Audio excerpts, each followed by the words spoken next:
The sole finalist for the job of president of the University of Florida.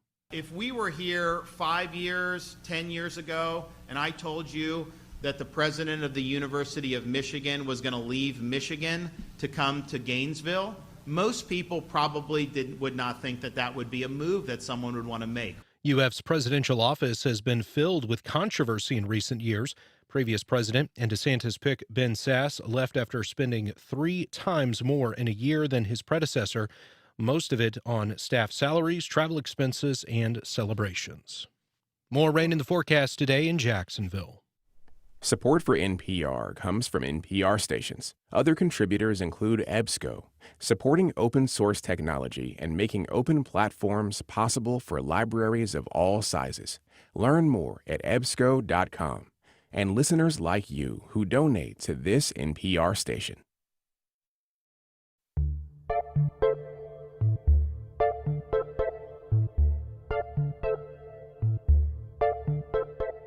Support for First Coast Connect is provided in part by Baptist Health and North Florida TPO. Good morning. I'm Ann Schindler, and this is First Coast Connect. Today, we meet the head of the Northeast Florida Criminal Training Center about the intersection of her professional and personal experience on the job. Later in the program, nearly 3 decades after it was envisioned by members of the Fort Mose Historical Society, the full-scale replica is about to go public in St. Augustine. But first, from childhood trauma to criminal justice training, my guest has tackled a variety of challenges throughout her personal and professional life. Here to talk about her latest challenge is Jacksonville Sheriff's Office Commander Erica Weber. Good morning, Commander Weber. Good morning. Thanks for being here. You are now head of the Northeast Florida Criminal Training Center. That's out at the North Campus of FSCJ. And this is just the latest in your kind of very varied police career. I think you're about 19 years now? Yes, ma'am. Actually, this month's 19 years. Okay. And a couple years at the training center? I have been out there since Sheriff Waters came on, which was November of 22. Okay. So tell us a little bit about your background, if you will. Are you a native of Jacksonville? I am. Yeah, Terry Parker graduate. Okay. Yeah, it's been a long minute since then. I grew up here and have never wanted to leave. It's a nice place. I like visiting other areas, but I do like to come home. My family's here. I went to college here, obviously got my job with JSO, and I feel very fortunate and grateful to be a part of the community, but also be able to help as we are growing new officers to help protect our city. I understand you had an early job at Publix. Is that? I did. Yeah. Actually, Ray Edwards and Gloria, his wife, very good friends of the family. I babysat their son growing up, who, by the way, makes me feel very old because he's probably darn near 30 now. Wow. Yeah. But they gave me my first job at Publix, and I stayed out at Lincoln Hodges, store number 178. And Ray was amazing and helped as I learned along the way. It was great. Good experience. Sounds like we've got some construction noise in the background. Yes. I'm not sure how much that translates over the air, but we'll see if we can get that to settle down. So now you are at this field training center, which has a gun range. It is also where recruits come to learn about the job. It's where existing officers go to learn additional professional skills. Does that mean that you kind of have to know all the curriculum because you're running it? I mean, speed, measurements and interrogation tactics. Like, do you have to know it all? Luckily for me, we have subject matter experts in all of these fields. So I do have to have kind of a cursory knowledge of it. But to say that I am the expert in all of these things, absolutely not. We also, the training center has, offsite is the range, and offsite, they will do field training with officers who are on the street. But we do have people within the units. So like, for instance, the canine instructor. I'm not a canine instructor. I don't teach canine instructions, but I do have within our agency canine instructors who have become subject matter experts. They've done all of the coursework, DUI investigations. I'm not a DUI investigator. I've never been on the unit. Have I done DUIs in my past? Absolutely. And I've investigated them, but I am not the subject matter expert who will stand up there to present information to new recruits and ask and be able to answer all of their hard questions. So I bring in the people that is what they do day to day, or that they've done it in the past to the point that they've stayed knowledgeable on it, that they can come in and answer those, and turn the question inside out so that the recruit or whoever happens to ask it has a complete big picture, full information, as opposed to, well, I think this is how it happens. Right. And something like DUI enforcement really is almost like a very specialized area, right? I mean, for the people who have to go to court and testify about what they saw and all of the elements of what they witnessed, they really have to be very skilled at that, specific area. It is definitely one of the more nuanced areas of patrol, but I will say everybody that comes out of the academy is trained to do it. It's just that there are specific units where people can be assigned, and that is essentially the majority of what they do. It's not every bit of what they do. They're available for other calls also, but that is their day-to-day operation. So naturally, they're going to get better at it, and they're going to be more efficient when handling them. So, like a lot of officers, maybe all officers, you started in patrol, is that right? Yes, ma'am. Yeah, I mean, I guess except for possibly corrections officers. And so you worked downtown a little bit? I did. Yeah, when I came out, I was assigned to what was then Zone 1, now District 1, but the downtown area. I enjoyed it. I came out on an evening shift. There were very few females out. I was blindsided by how supportive. I really expected to come into the field because I'd seen all the negativity about how women were treated in law enforcement, and I didn't get any of that. I came out and the group was extremely supportive. I came out on fifth watch, which is like we started at 2:30 in the afternoon and worked until like 2 in the morning. Mm.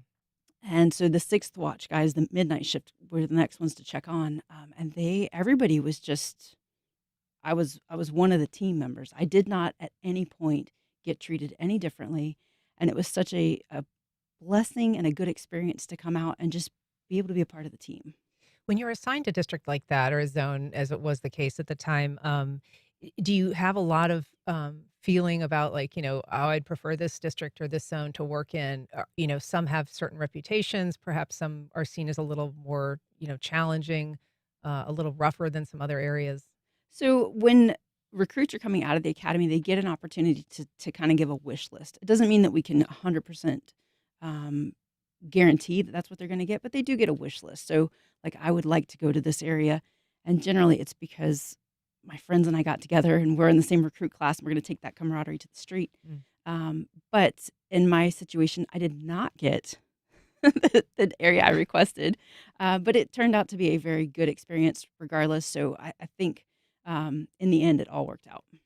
One thing that you did after you got out of patrol was working in the risk protection unit. And that was kind of something that was almost an outgrowth of the post-Parkland area. It was Yes, kind ma'am. of an effort to do some intervention before somebody with a serious mental illness and a weapon maybe did some harm. Yes, ma'am. How did you train for that? How did you prepare for that responsibility? And what was that experience like for you? Well, I will tell you, I had just gotten promoted to lieutenant, and I had gone to District 3, which is like the Bay Meadows 95 kind of corridor, and I had a day shift, which was really unheard of to be a new lieutenant on a day shift. And our patrol schedule is fantastic, by the way. It's essentially 5 days working, 5 days off, and and so there's a rotation. I mean, you work 15 days out of the month. Granted, they're long days, but all that to be said, I was called and I was told, "Hey, the sheriff wants you to take this risk protection spot. Can I tell him you'll do it?" I'm like, "Well, golly, Is that that's how it's handled? kind of unfair." Yes. And I was like, "Do I have a choice here?" Yeah. But I went to the risk protection unit, and it was brand new to the agency. So as far as like training, there wasn't somebody I could say, "Hey, show me how you did this job." There was a lot of kind of figuring it out, a lot of interaction with the attorney's side of OGC, Office of General Counsel, as far as like what are our legal parameters here so that we're not violating rights. What do we need to do to make sure that we're crossing the T's and dotting the I's and not creating a liability while trying to keep the community safe. And people have some feelings about their Second Amendment rights. We Oh, should be clear, absolutely. right? Yeah. Absolutely. It is definitely, it's a touchy subject. No, any way you slice it, it's a touchy subject. But the accreditation team that we work with at JSO, keeping us on track with like national best standards, there were some trainings that came up in St. Augustine that were offered. But again, it was totally new to Florida, so there was not a lot of, like, this is how you do it. So some of it was policy creation and working through the individual cases. And I think the very first case we worked through actually was kind of a tragic situation as far as like how this person got into, came to our attention ultimately.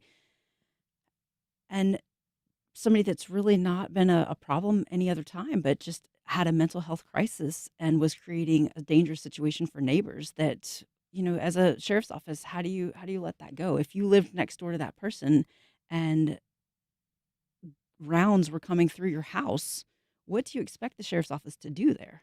Like, there's got to She's be. firing at her neighbors.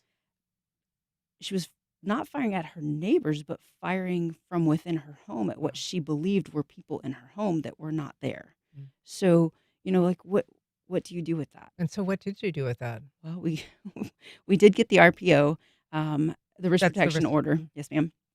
And we were able to collect the weapons that were in the house, but also started to try to make sure we were getting her the help that she needed and hooking her up with the mental health services because ultimately I I'm one that I believe that people should have the right to have guns. I mean, we're in America, we're in the South. It's not unnatural for somebody to have a gun, but they've got to be safe with it.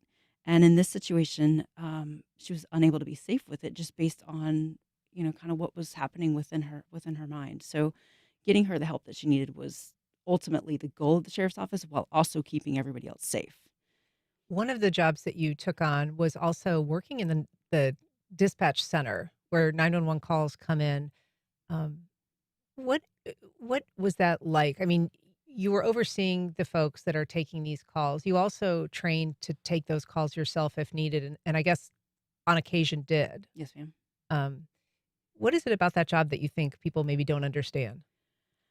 Um, Gosh, there's so much that you don't understand about that job. As a normal citizen, you expect that there's a room full of people just waiting to grab the phone every time it rings, and there is in fact a room full of people, but that phone rings nonstop. And sometimes it's something very simple, and sometimes it's something that requires a lot of focus and a lot of attention because it's a big situation. Um, the dispatcher so there's two different roles in our comm center also. While we have a pretty robust employee set in there at any given time, like half of them are doing the dispatch radio side of things and half of them are doing call taking. So as they're taking those calls, I liken it to each call as a book you left open. You were reading part of it and you put it down because now you're grabbing the next call, and that call went to dispatch for an officer to go out there. You never know the outcome of it. You hang up with that caller and move on to the next one. So in your mind, at least for me, and I don't want to put words in everybody's everybody's mouths that works in the comm center, but for me, it was like having, a zillion open tabs of, hey, what happened with that call? Hey, I hope everybody got out of that house fire okay. Oh gosh, the guy called about his finding his mom on the floor. Was she okay? Like, you just didn't have that closure where as a police officer going from call to call, you know how it ended. You wrote the report, you moved on to the next one, whether it was good or bad, you at least had an ending and you at least had something, some finality so that you weren't carrying around that, well, what if, what if, what if? And I do think our dispatchers and call takers have a lot of what ifs that get left open that they've got to have some way to get through it. So I think that I don't mean to be too, too, I don't know what words to put on it. I don't want to put too much in their mouths because this was my experience in a call taking role, not necessarily every single one of theirs, but I think that they take home a lot of what they hear on the phone because they never see the closure. Hmm. And what is it like just kind of not knowing what that next call is going to be? I mean, as you said, sometimes people are calling because they're, spotted somebody who dumped some garbage Sure. or they're angry at a neighbor. And sometimes people are truly in the throes of the worst crisis of their life. Yeah. Um, Not knowing what that call is going to be when you grab the phone and you've got somebody screaming and your instant anxiety and it's up. The folks that are in the comm center for the most part have, besides brand new trainees, they have experienced that so many times that it becomes their normal. which I hope on days off they have an outlet. I really do. And we do make sure that we get services in there as quickly as we can when there has been a major incident. Mental health counseling, and we have a couple station dogs that we bring around. And I don't know about you, but petting a dog makes me feel better.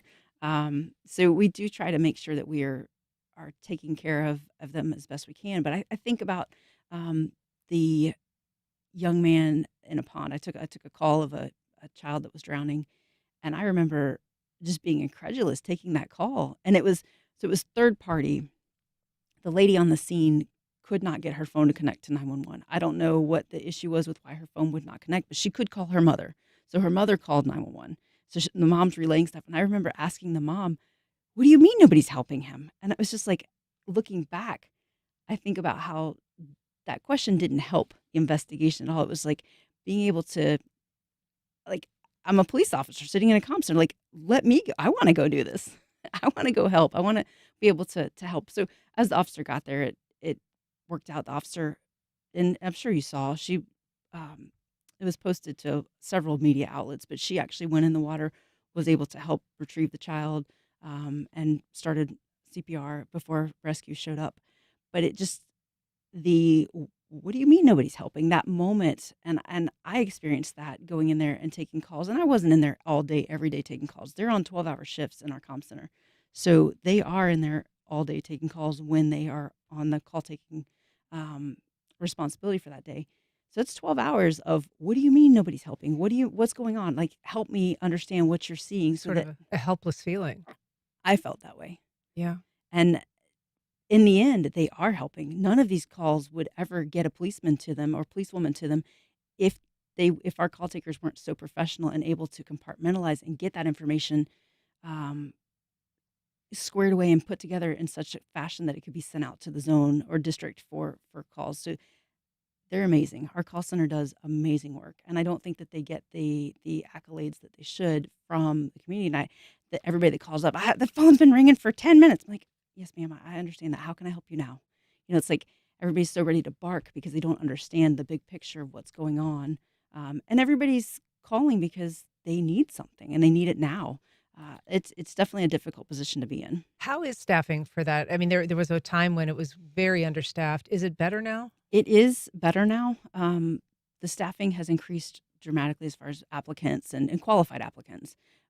But the problem is, although the staffing is improved, everybody is still newer to the job. You don't have a lot of the veteran folks around. And also, some of them are still in training. While we show numbers on the books for people, the positions are staffed, they're not fully trained. Mhm. So while it may look like we're at full staffing, we don't have fully capable individuals just yet. Yeah. If you're just joining us, we are talking to Sheriff's Office Commander Erica Weber about officer recruitment and training, and you can join the conversation. Give us a call at 904-549-2937. You can email First Coast Connect at WJCT.org or reach out on social media. We do have a question from Paul, an email saying, how are the new officers trained to deal with the so-called sovereign citizens? It seems like more and more in today's society have either total disregard for the laws or believe that they don't apply to them because they have some different status. And that, of course, is kind of this larger movement for people who say that they're not really bound by the laws of this nation. They often say they don't have to pay taxes, but they can present a real problem for law enforcement, and really kind of, any government agency that, is has enforcement desires of some kind, whether it's their boundaries or the requirements that they have on site.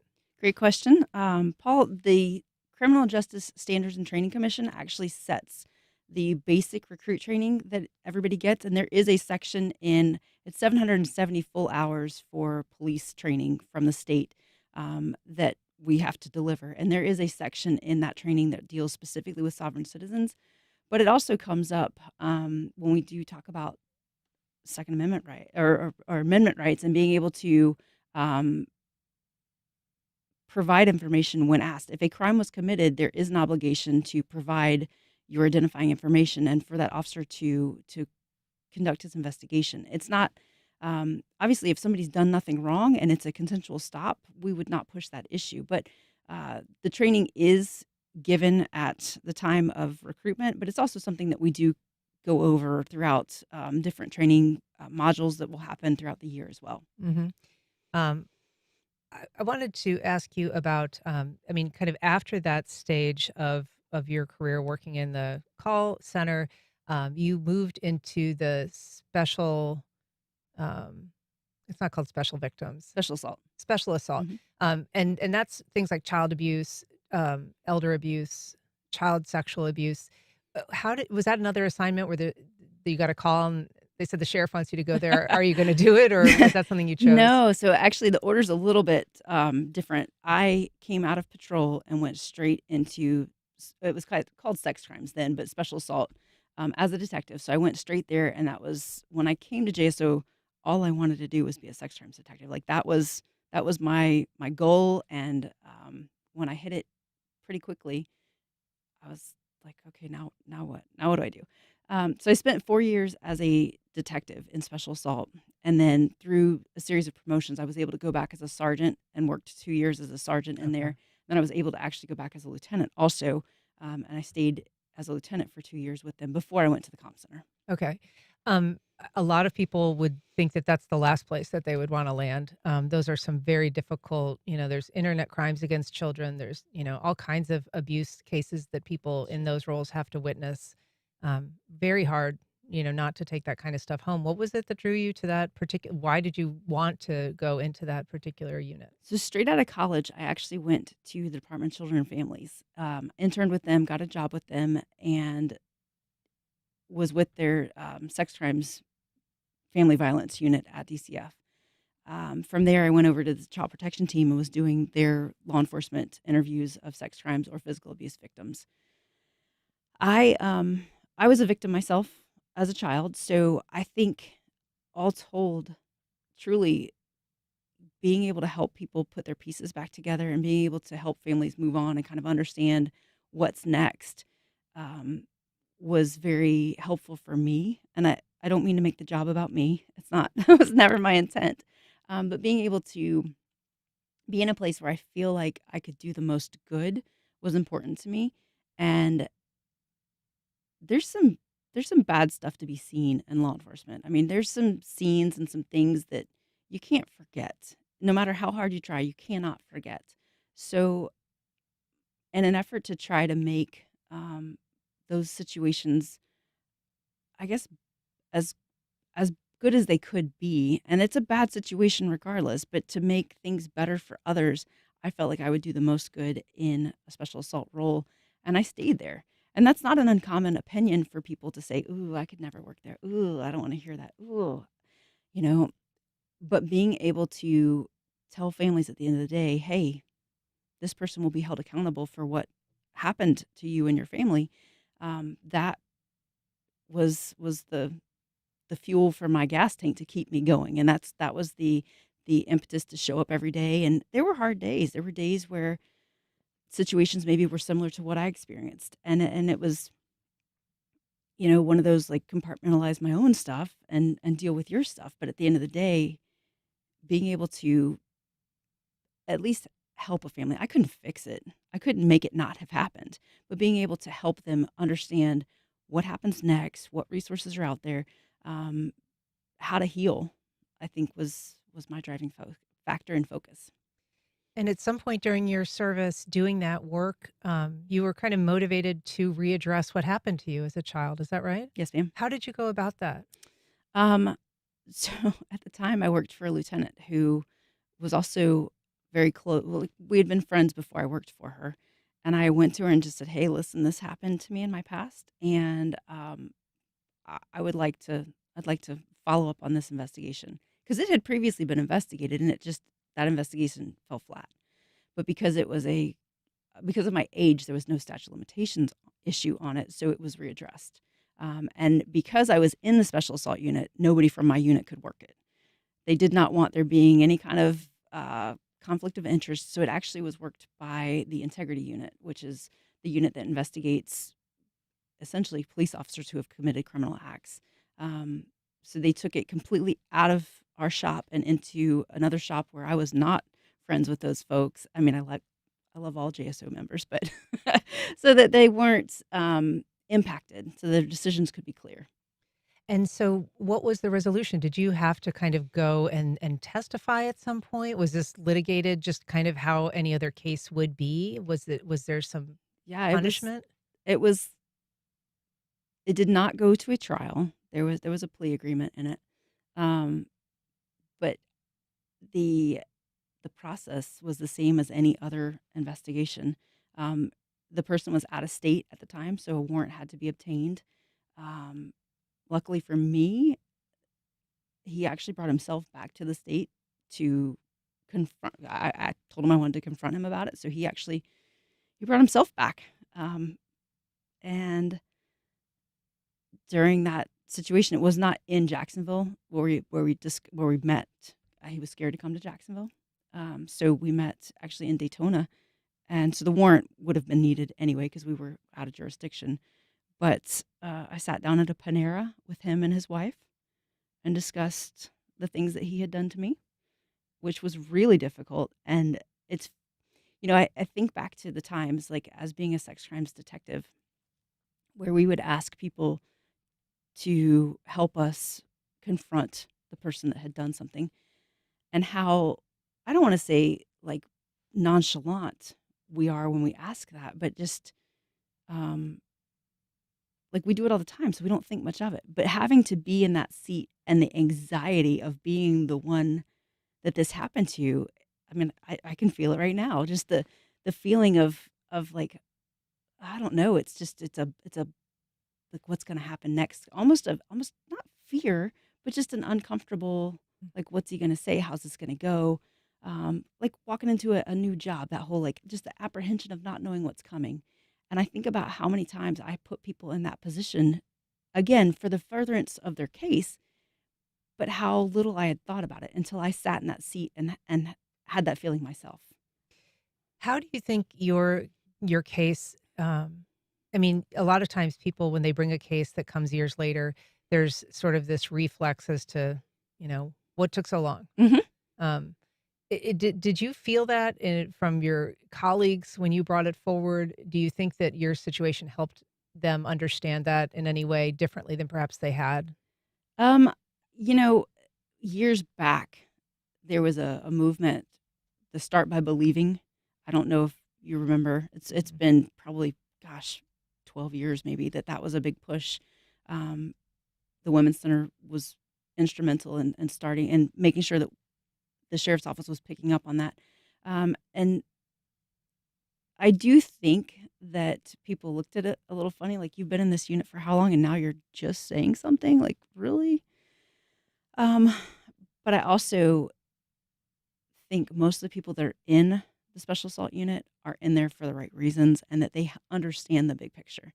Um, we have pushed out to all of our patrolmen and women. I say patrolmen, but it's anybody in a uniform that's working a call for service.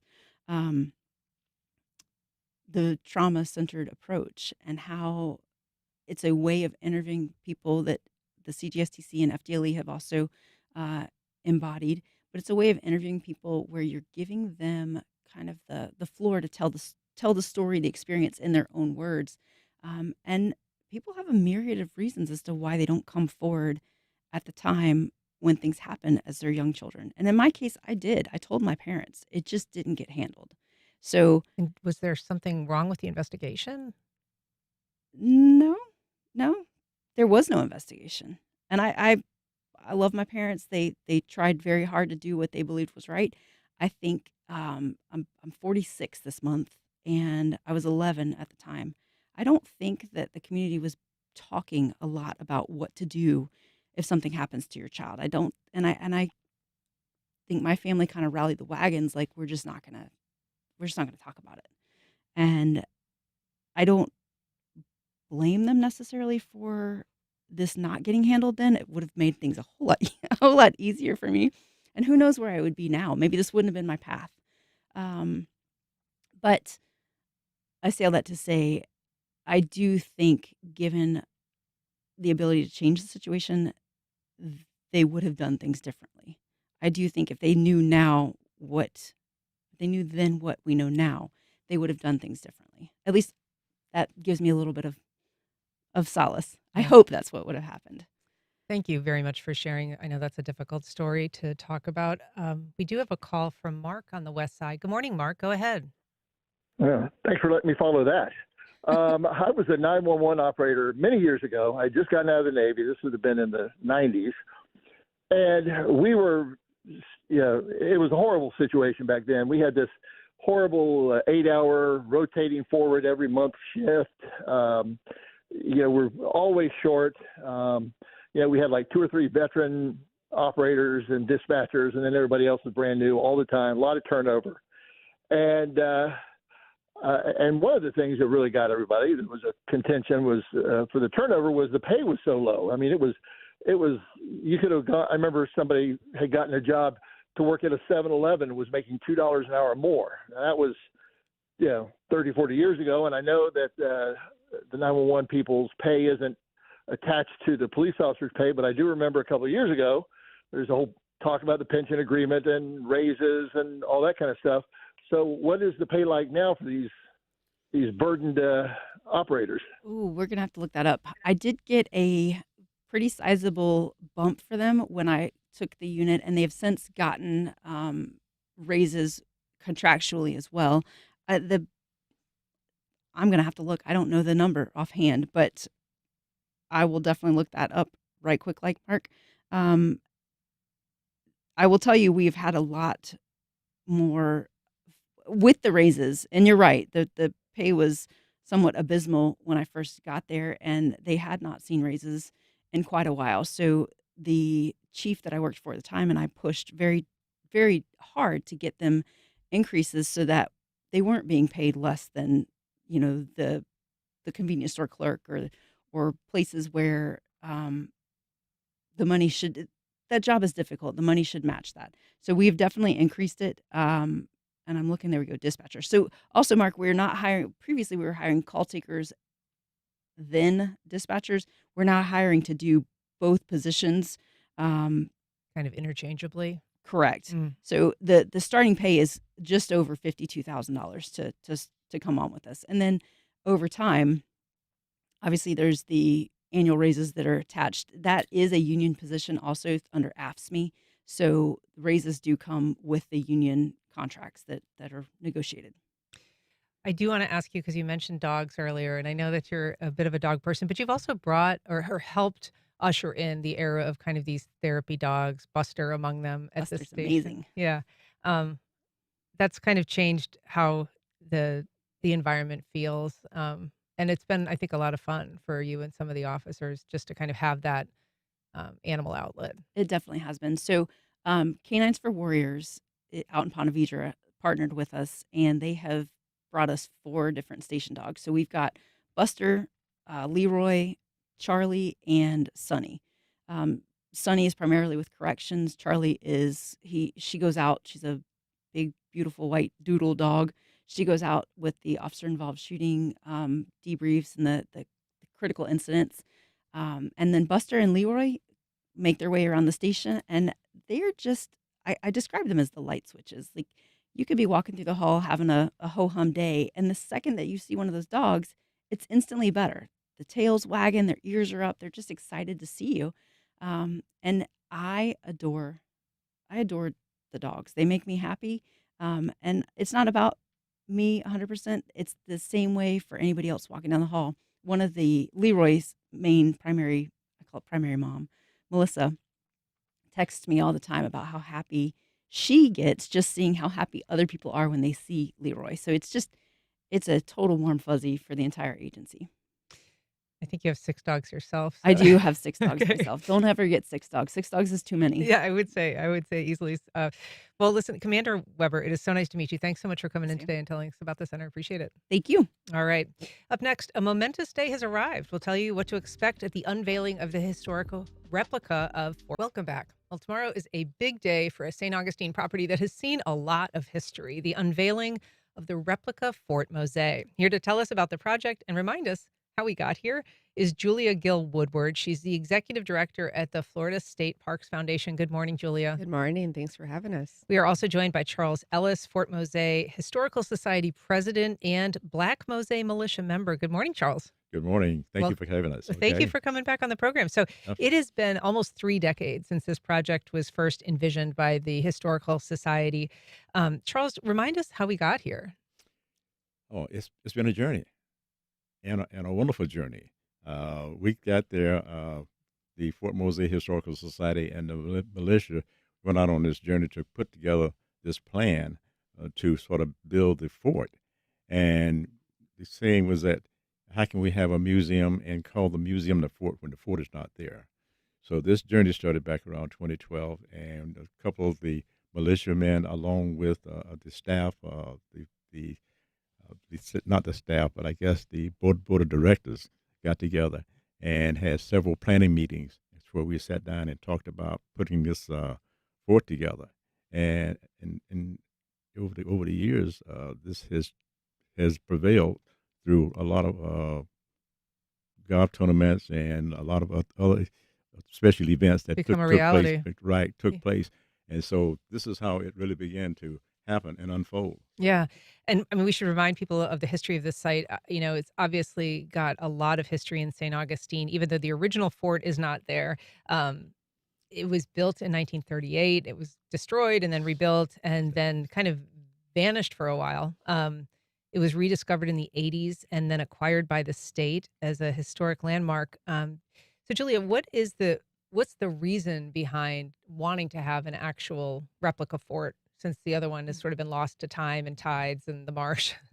Sure. Well, the foundation was able to meet Charles in 2019, and he shared this dream of theirs to one day rebuild the original 1738 fort. And we were so inspired by their dedication and their passion for this dream that we said, what can we do to make this dream a reality? And in 2021, we started looking for grant opportunities through various funders, and we were able to find a grant for nearly $1 million from the Department of State. That really was the catalyst for this entire project. I mean, we're talking about rebuilding the first site of freedom, which was Fort Mose #1. There were 2 Fort Moses, Fort Mose 1 and 2. We rebuilt #1 because it is the first site of freedom and how historically significant that is. And to have that in a state park that, Charles and the Historical Society have been keeping this story alive for so long with no fort actually present, the impact that this would have to bring it to life. And now we're here today after being able to accomplish just that. And you say the freedom history of this site. This was North America's first free, legally sanctioned Black community. And it was a destination, a lot of people don't know, Charles, for the Underground Railroad. It was a place that people came for freedom. Absolutely. And of course, I want to make sure that it wasn't 1938, it was 1738. So I think I'm sorry. Sorry. 1738. Yeah, 1738. Yeah, it was. Matter of fact, most people think that the Underground Railroad went north, but actually it went south because in 1738 is when the Flight to Freedom folks from the plantation took this journey to make the trip down to St. Augustine, which then was called Florida.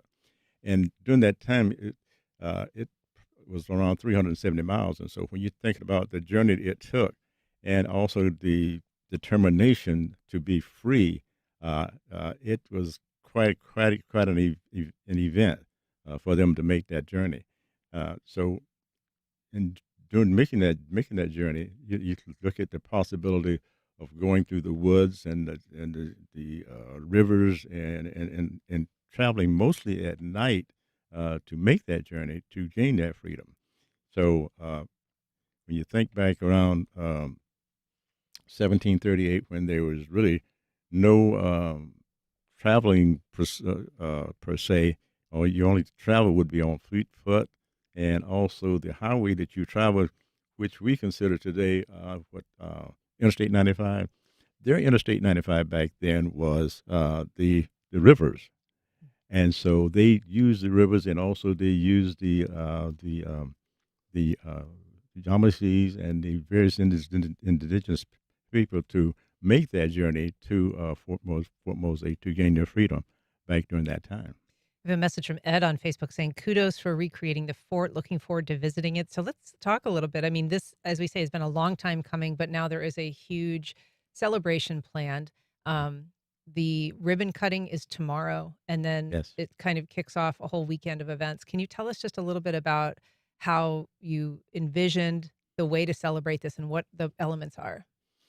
Well, I think tonight, and I think Julie can allude to most of this, but I think tonight we're going to kick it off with the reception, and that'll happen tonight from 5:30 to 6:30, and of course tomorrow morning will be the ribbon cutting ceremony, and I think that's when all the lights will come on and all the balloons will go up. We won't have balloons or anything like that, but certainly it'll be that moment. It'll be the curtain call, So I'll let Julie talk more about that. Okay. Yeah, in January of 2024, we were all gathered together as we celebrated the groundbreaking of Fort Mose. And at that time, this wasn't the Historical Society, the foundation, or the Park Service. This took a lot of people to come together to be able to make this fort a reality. And it was great to have all those people together as we had our gold shovels and our hard hats on and envisioned, what will this day look like when the fort is finally completed. And we all were very happy with how all that turned out. And we thought, how can we possibly top this? What a historically significant milestone for the Historical Society, for the Florida State Parks Foundation, for the Florida Park Service, whose 90 years of existence. One of the most historically significant things that any of us have ever worked on before. And we really thought about what is the major difference between the groundbreaking and this ribbon cutting. And it's really the celebration that it's here. Mm-hmm. And the Fort Mose Historical Society often says, Viva Mose. It's a way of signing off email chains and whatnot. Long live Fort Mose. So we really adapted that and brought that into the branding for the opening of the fort with, signage and just the overall theme of long live Mose, Viva Mose. So you'll see that a lot as you come to the fort and see the fort actually finished. And because we just have a little bit of time, I should say, I know that there are going to be Friday and Saturday both. Dr. David Nolan is going to talk about the history of Fort Mose. There's going to be performances by African drummers. There's going to be free Ben & Jerry's ice cream. So a lot of cool stuff for people to see and enjoy. Where can they get some information about that? Is this event free? Yes, it is. It's free to the public right after the ribbon cutting ceremony, which is the kickoff of opening of the fort. And then once the fort is opened up, then it opens up to the public. And of course, that's when we have the St. Augustine History Festival kicks in. And of course, that's when we get a chance to allow people to come into the fort and then get a chance to view the fort as well also. Excellent. Well, StAugustineHistoryFestival.com. It'll be a great weekend. Julia Gill Woodward, Charles Ellis, congratulations. Thanks so much for being here. Thank you. Yeah, thank you. All right. Up next, celebrating local art through 5 artists on Amelia Island.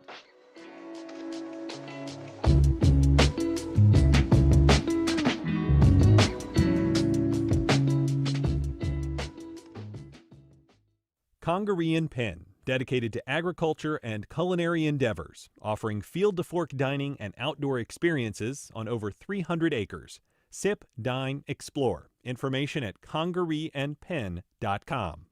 Florida Theater presents Jim Henson's Fraggle Rock, Back to the Rock Live, featuring puppet creatures from Jim Henson's Creature Shop, classic Fraggle songs, and immersive visual effects. Sunday, May 11th at 3 p.m. Information at floridatheater.com. On the next Fresh Air, journalist Amanda Hess explores how technology now shapes every aspect of parenting, from online identities to the pressure of sharing our lives in real time. She's written a new book about it called Second Life, Having a Child in the Digital Age. Join us. Today at noon on WJCT News 89.9.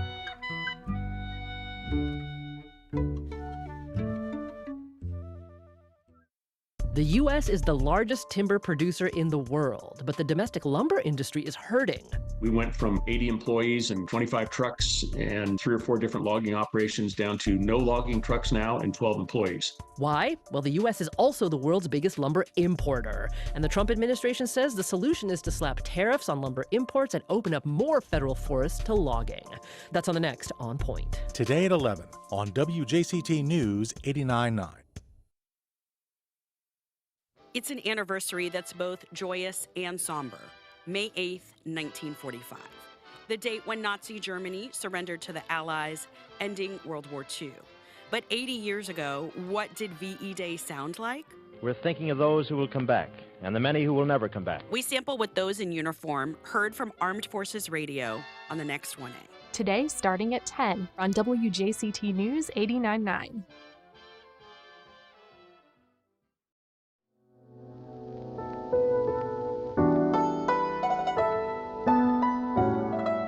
Welcome back.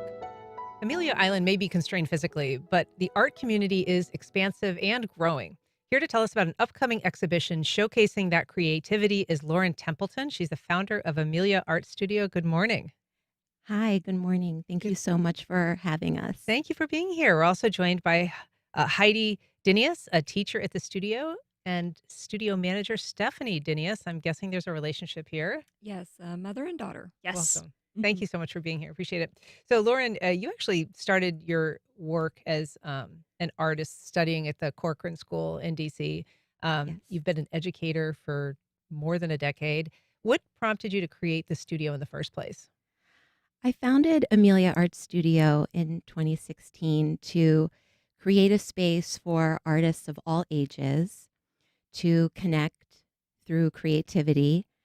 And what started as a small dream grew into a vibrant, welcoming community where teaching, learning, and making art thrive. And you have kind of an organizational philosophy, I mean, in making this space and in creating this studio about, the ability of people to tap into their creativity. Can you talk a little bit about sort of what your philosophy is about individuals and their artistic abilities?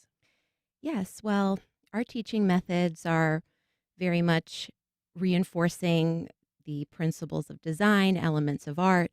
We're very focused on building skills, but at the same time, our studio is a place where mistakes are embraced and messes are okay.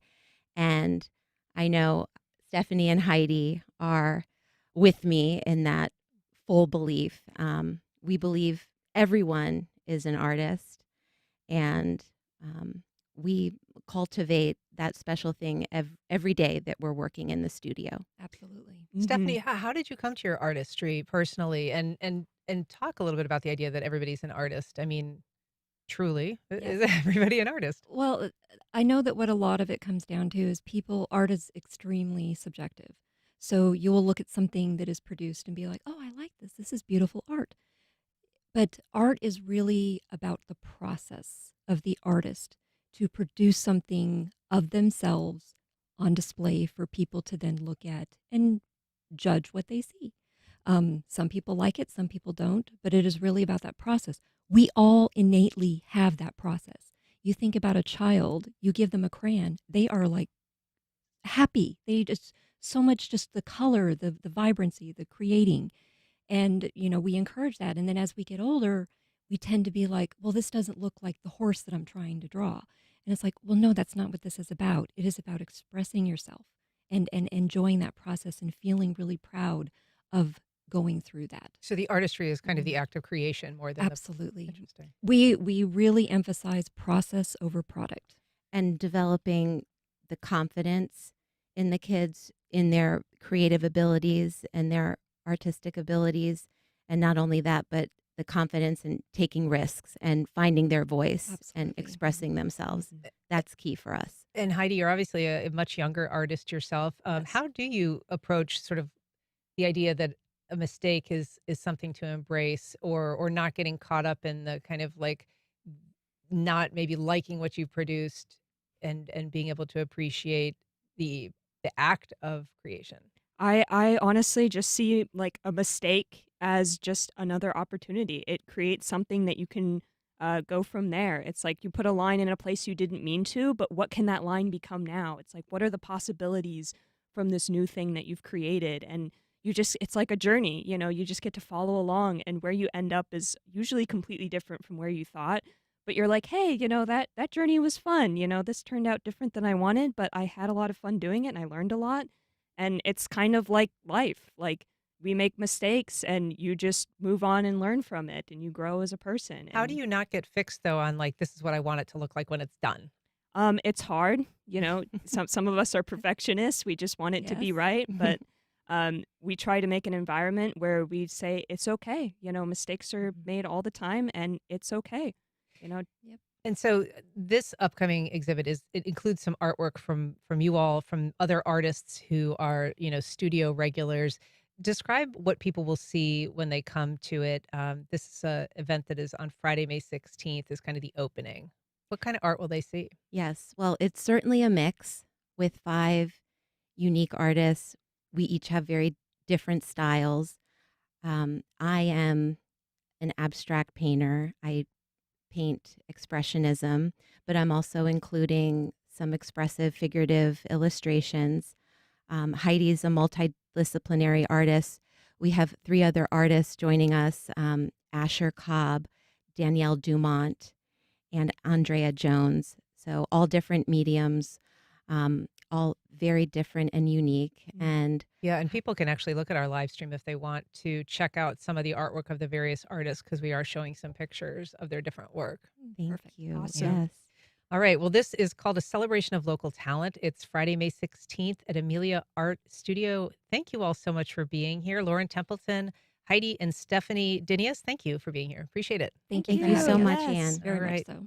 And thank you for listening. That's our program. If you have feedback or suggestions, you can send either to First Coast Connect at WJCT.org. And if you missed anything, you can catch our rebroadcast at 8 o'clock tonight. You can also find it on your favorite podcast platform. The executive producer of First Coast Connect is David Luckin. Our show is produced by Stacey Bennett and directed by Brady Corum. And our theme music is performed by Club de Belugas. Join us tomorrow when we discuss everything from an allegedly illegal gun registry at city buildings to black bears in the crosshairs with our Friday Week in Review. I'm Ann Schindler. You've been listening to First Coast Connect on WJCT News 89.9.